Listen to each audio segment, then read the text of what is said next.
My name is Dr. Becky Peacock and I am the Project Supervisor of the Canadian Pacific Project on the Mid-Hants Railway. I'm the Operations Manager for the Mid-Hants Railway. I'm Andrew, I'm a trainee fireman here and I'm also an apprentice restoring boilers at Rockley.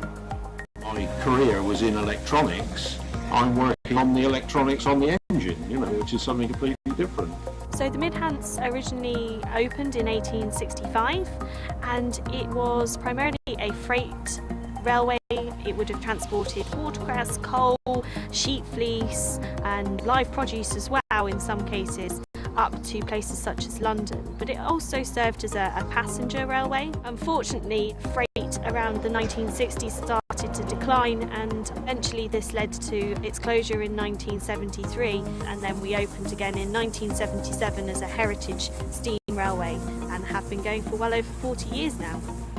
The fireman's job is to get here first thing in the morning, light a fire in the engine, get some steam pressure on it and make sure that the engine is ready for the driver to do.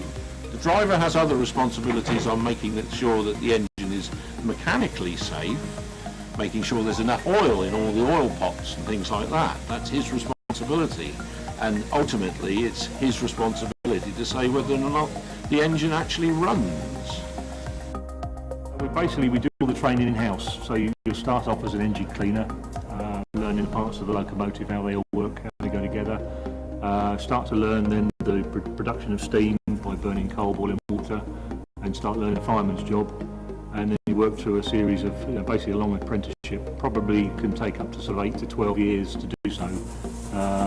Eventually becoming a fireman, you then start to learn the driver's role, and effectively by the time you're in the seat as a driver, you've been through all of the different grades and have picked up all the experience you need to do so. Basically in charge of keeping the water in the boiler and obviously providing enough steam to give the driver what he needs to get the train up the hill, basically. But a good driver and a good fireman work together.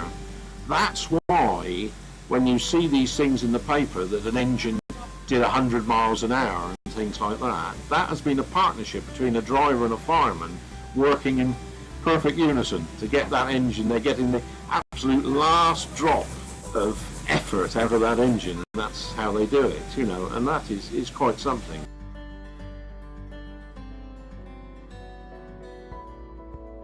These engines have been around. The one behind us was built in 1950, worked till 1964. It's about telling the story to the next generation what they were all about. They brought massive change in the Industrial Revolution to the country and the world for that matter.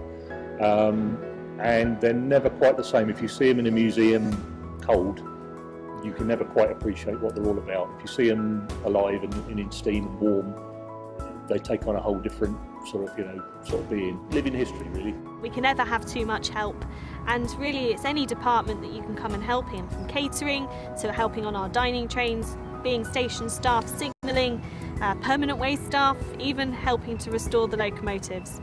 We're really always looking for more help, and if you really do want to become a driver and fireman, come along and learn from the guys that we have here, because they've got a wealth of knowledge to pass on.